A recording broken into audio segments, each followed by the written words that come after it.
Today I want to break down how to purchase a home with very little money out of pocket, but I want to actually start with breaking down what your costs look like, and then after that we'll go through like how to get them covered. And so I have like over here on the side the kind of the general breakdown of what those costs will look like.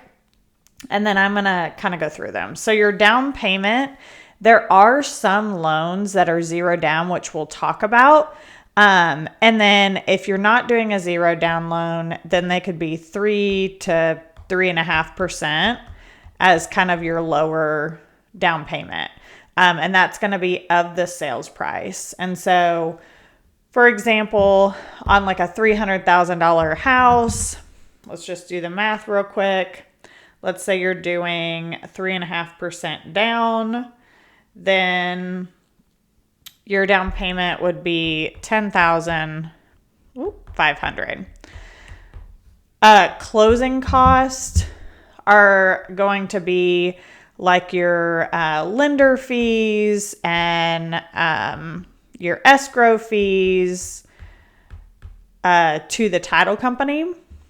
And then your prepaids are going to be your prepaid taxes, insurance, and interest. And then your appraisal is going to typically be about $500 to $1,000. And that is typically paid prior to closing. The inspection is paid prior to closing on the house. So all these up top, down payment, closing costs, prepaids, are all going to be paid at the time of closing. Your appraisal is usually going to be paid ahead of time. Your inspection is going to usually be paid ahead of time. The inspection is going to usually be done that first week after you go under contract. Inspections are going to run you usually about $600 to $1,000. It's going to depend on the size of the house. If you're doing extra inspection, like maybe you have cast iron pipes and you need to check those out, maybe it has a pool, things like that, that can increase the cost of the inspection. The inspection is not required. However, I would never advise you to spend $300,000 on something and not check it out to make sure that you're not going to have these unexpected costs after closing that are going to come out of your pocket instead of possibly the seller's. So, inspection is optional. I highly, highly recommend it. Earnest money is going to be done at the time of contract. So you have to deliver this within 3 days of signing the contract. It is typically in this area about 1% of the sales price. So if you're buying a $300,000 house, usually around $3,000, that is something that can be negotiated. So it's possible to get it less. It's possible that it might be more. It depends on what you and the seller determine, but usually that's about generally what you'll see in this area. And then your option fee is also going to be paid in that 3-day window. And the option fee is going to give you the option to back out of the contract for a set amount of days. It's typically 3 to 10 days is kind of what you see. And this is the reason why this is put in place is so that you can do your inspection and negotiate repairs. The option fee is going to vary widely depending on the market. And so right now in a less competitive market, you could probably on a $300,000 house get away with like $150. I've seen these up to like $5,000. The option fee, you do not get back if you back out of the contract. So just be careful with going too high on that. But if you're working with me, I would advise you through like what makes sense and make sure that you understand. Commission, this is going to be paid at closing. This is going to be paid to your buyer's agent, and it is going to be negotiated between you and your agent. So That is going to vary depending on who you choose to hire and their expertise. So those are all the fees involved. And I want to kind of take you through like how to cover each of those. And so let's talk about down payment first. So your down payment, sorry about my crazy handwriting. There's a couple different ways. The first is doing a zero down loan. And so you have a couple of those in this area. VA, obviously, if you're a veteran, take advantage of that. So my brother-in-law, he actually is a veteran and he is about to graduate college. And I told him he really needs to take advantage of his VA benefit, do a VA loan. It's great option because you don't have mortgage insurance, even though you're putting zero down, which is an extra cost to your monthly payment. And this is like by far the best loan you can do. So if you're eligible, if you've served in our country in the past or are currently serving, VA is zero down. Excuse me.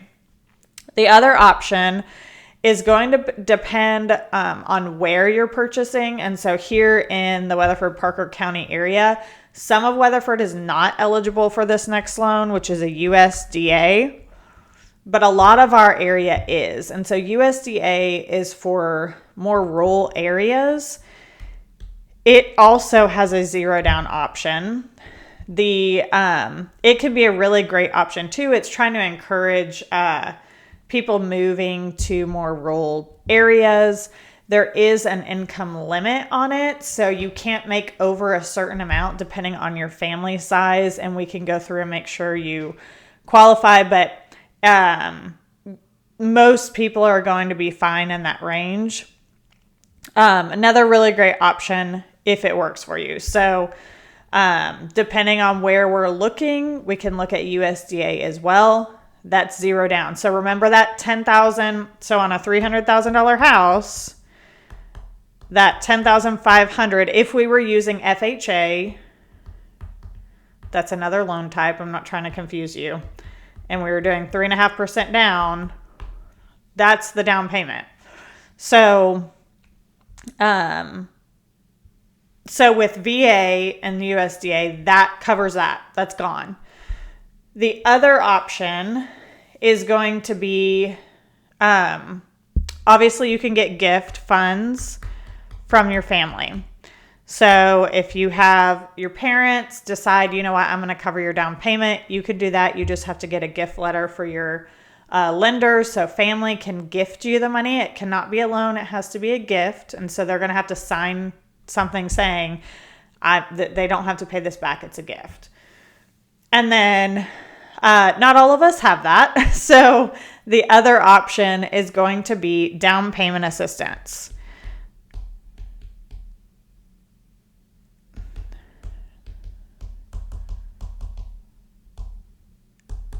And you'll hear it referred to as DPA a lot of times. And so if, let's say, you aren't a veteran and you can't do USDA for some reason, maybe the house that you want isn't eligible, or you don't qualify for some reason, then we can look at down payment assistance. And so down payment assistance, what it does, again, you have to qualify for it. So you have to have a minimum credit score in order to qualify for the down payment assistance.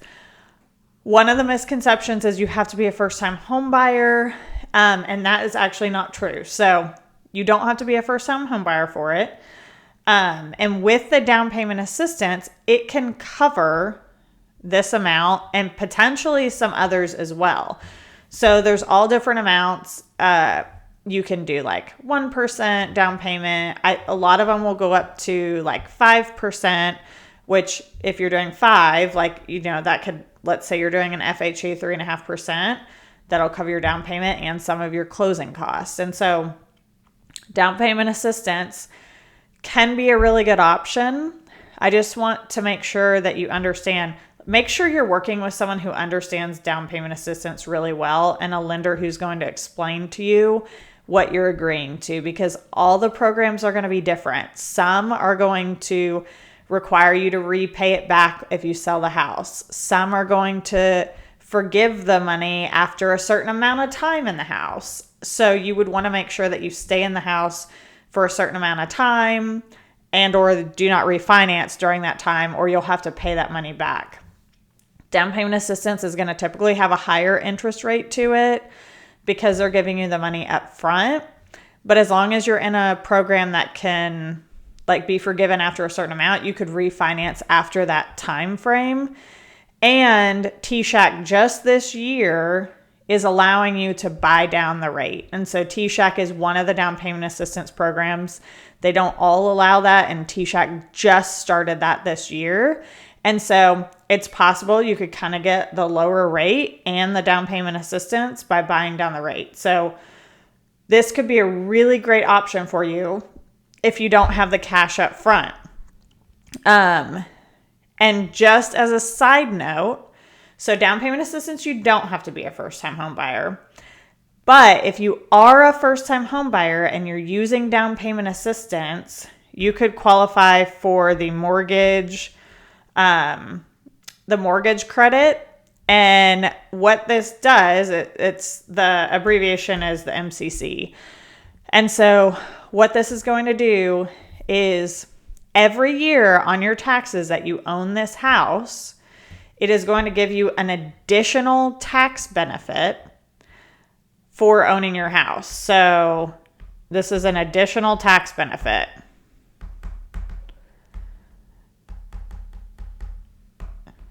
So if you are a first-time home buyer and you're using down payment assistance, make sure that you're using a lender that can do the MCC. Not all lenders do them. And this is going to be extremely important to your taxes. You're going to get more money back because of it. Okay, so that's down payment. So obviously there's several different ways to get into a house with zero down. And so when you hear people say buy zero down, obviously there's a lot of ways to do that. One of the things that people misunderstand, though, is the down payment isn't the only cost involved. And so I want to talk a little bit about prepaids. And so your prepaids, let me actually pull up a breakdown real quick so that you can see. Let's move that over here. Okay, so I'm going to kind of go through this. I think it might make a little bit more sense. And so you can see this is on a $300,000 house. And you can see over here, I don't know if you can see my mouse or not, but over here to the right, it says prepaid costs. And what these are it's an amount that has to be paid at closing to set up your escrow accounts within your mortgage. So if you're putting less than 20% down, they're going to require you to do escrow for your insurance and your taxes. And you have to put a cushion in this escrow account at the start of your loan. And so you can see it says 15 months of insurance, $2,500, 3 months of taxes, $1,687, 7 days of interest, $351. The interest is going to be based on when you close on your house. Not to confuse you, just real quick, you have what I refer to as a skip payment. So let's say you close on your house. Let me move this over real quick so I can. So let's say you close on your house today. So July 31st. Well, actually, let's say we close in August. Let's say we close August 1st. You don't have a mortgage payment the very next month after closing. So you wouldn't have one September 1st. Your first payment would be October 1st. And that doesn't matter when in the month that you close. So if we close today at the end of the month, it doesn't matter if it's the 31st, my first payment would be September 1st if I'm closing July 31st. And so it's always the month after, it's the second month after you close, basically, is your first payment. And so you still own the house all of that month, and so you have to pay interest on it. So your interest is going to be due with your closing costs. So however many days that is, so like if this is a full month, that's 30 days of interest, then that's going to be what's due here. So that amount is going to change based on when you close. But you can see this total prepaids for this example is $35.89. And so, actually, I think I said the wrong number. What was that actually? Let me look one more time. Yeah, $45.89. I don't know where I got the other one.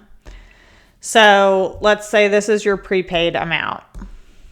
So your prepaids, $45.89. So who pays that? So you're responsible for paying your prepaids. However, it is part of your closing costs. And so there's a couple different ways that you can get that paid. For one, if you're using down payment assistance and you have enough to cover the down payment already and you have some left over, that can be used for your prepaids. The other option would be the seller. So this is going to depend on the market that you're in. If we're in a seller's market, a competitive market, the seller's not going to pay your closing costs. The more motivated the seller is to selling, the higher chance of getting them to pay part or all of this amount. And then seller, and then I put this one separate. Obviously, they're the seller too, but builders also right now are typically covering this amount for you. So most of my buyers working with builders are getting their closing costs covered. So those are how you can get them covered to where you don't have any money out of pocket for this. So it's possible to get this completely covered. So down payment covered, prepaids covered. So far we're still at zero. And then next, let's talk about commissions. And so, again, this amount is going to vary depending on who you hire and their expertise and what they charge. And so what I will tell you is that it has been very accepted that the seller or builder pays for your buyer's agent. Now, this is not always the case. Some sellers, some builders won't do it. However, especially in this market, I think you have a pretty good chance of getting this covered. Very, very, very, very few of my buyers ever come out of pocket at all for commissions. And so this is typically something that we can get the seller or builder to pay for pretty easily. And we'll talk about that. Like if you choose to hire me, we'll sit down and talk through all of those numbers as well. So, and then closing costs. Okay. So remember we talked about, and typically just FYI, when people say closing costs, they're talking about all of this. They're talking about prepaids, your commissions, and these other fees that I'm about to pull up for you. So on your closing costs, these are typically going to be your lender fees and your title fees and things like that. So right here, you can see this was an FHA example. And so they're going to vary. Sorry, I was hiding my face. They're going to vary a little bit depending on which loan type, but you can see, there's the survey, and these are all just rough estimates, but these are all the fees that they're charging you in order to do your loan and do your title. And this example, you can see right here, buyer's broker fee. There is an estimated fee put in there based on kind of one of my package amounts. And so if we took that out, you can see the other fees are about $9,000. So for this example, let's say it's $9,300 for the closing costs, not including commissions or prepaids. And so this fee, again, same with the prepaids, you could potentially use your down payment assistance. You could potentially get the seller to pay for it or the builder to pay for it. Your loan is going to determine how much closing costs you can take for this from the seller or builder. However, usually you're fine in taking that full amount. Usually in a less competitive market, it is very common that we can get the seller to pay the commissions, the prepaids, and the closing costs. So all of this. And so again, let's just assume we find a good deal on a house, and in the market that we're in now, we're able to cover all of this. So we're still out zero at this point. Now, I want to talk about a couple things that you're going to have to cover. And so the first one is going to be earnest money. And so if you remember from the first, that is going to be about 1%. And so on a $300,000 house, we'll say $3,000. Now, this money credits back to you at closing. So if you don't have any costs associated to like your closing costs and down payment and everything, you will get this back at closing. So it doesn't just like go into the abyss and you pay it. You're basically putting money down up front. The next one is the option fee, which again is going to vary a lot. Let's say $100 to $1,000. This is not refundable if you back out. However, if you close, it credits back to you at closing if you don't owe as much. Like let's say we get all the down payment and closing costs pretty much covered and you only have to bring $1,000 to closing. Well, you're going to get, money back from your earnest money and option fee. The other thing is going to be the appraisal. So the appraisal is going to be paid, remember, up front when the appraisal is ordered is when you're going to pay for it. It's going to be about $5,000 to $800 usually. That is, excuse me, that is going to be non-refundable. Like you're going to pay for that. You're not going to get any money back for that. It's going to be paid prior to closing. The other thing is going to be the inspection. Again, this is optional, but recommended. Highly, highly recommended. That's again going to be about $600 to $1,000. Could be more depending on what type of inspections you're doing. This is going to be done prior to closing, and it is non-refundable. You won't get any money back for that. So these two right here are fees you're going to have regardless, even if we get the seller to pay for everything else and do down payment assistance and all the things. These two are going to be things that you definitely are going to be paying out of pocket that you're not getting money back for. And then the other thing I wanted to just mention is reserve funds. So the earnest money and option are negotiable, like I said. So let's just say we find a really desperate seller that says, you know what, I'll take $1,000 earnest money and $100 option. So all you have to bring is $1,100 for the earnest and option ahead of time. That doesn't necessarily mean that all you have to have is this plus this plus this, because your lender will require a certain amount of reserve funds in your bank account. So depending on your credit history and your income and everything else and the sales price of the house, they will require a certain amount in your bank account at closing because they want to make sure that you are going to have the money on like an off month and things like that. So just keep in mind, regardless of what all this is, they may require additional money to be in your account, maybe not spent, but in your account. They will take into account like the money that you're putting down for earnest money and things like that too.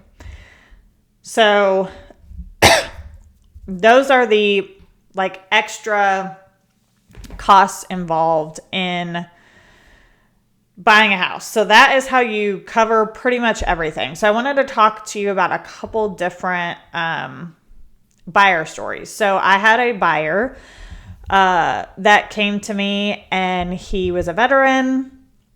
He had very little money down. And so what we did was we found a house that had been sitting on the market for 30 days. And we were able to negotiate the seller to cover all of his closing costs. He was a veteran, so he was zero down. So the only money he came out of pocket was his appraisal, inspection, and then I think he had to pay about $1,000 more. So he was able to get into a house with like $3,000. I have another buyer who we had been looking, well, not looking, we had been talking for like 5 years. So she first called me, 5 years prior. We talked through plans. I updated her on the markets each year, and she was finally ready to buy. We were able to find a builder home that the builder covered all her closing costs. They covered a washer, dryer, fridge, blinds. So all of that was covered. And then she just had to come out of pocket for the down payment. Now, she could have used down payment assistance or gift funds to cover that as well. But all her closing costs, all the agent commissions, everything were paid by the builder. The first example too, the commissions were paid as well. So I can't even tell you how many buyers I have helped get into a house for less than what it would take to rent a house. And so it is possible. I want you to leave here knowing that you do not have to have a ton of money in your bank account in order to purchase a home. Now, there are obviously a lot of other factors that are involved in purchasing, and that's why I really take real estate as not a one-size-fits-all. We're going to sit down one-on-one. We're going to look at your finances, your credit, your payment needs, your down payment needs, your cash out-of-pocket needs, and we'll devise a plan that makes the most sense for you and your family. There are so many ways to purchase real estate. I mean, I've been sitting here talking for 30 minutes just on the different ways to get your cash out of pocket down. There are just as many ways to get your monthly payment down and work around different credit issues and different things. And so please understand, you can purchase a home. Before I got into real estate, I thought it was almost impossible to purchase a home. And I am so passionate that you can purchase a home if that is what you're wanting to do. So if your goal is to purchase in the next year, please reach out to me. Let's set up a plan and figure out the best thing for you and your family. If you have any questions, just drop them in the comments. I'll be sure to answer them.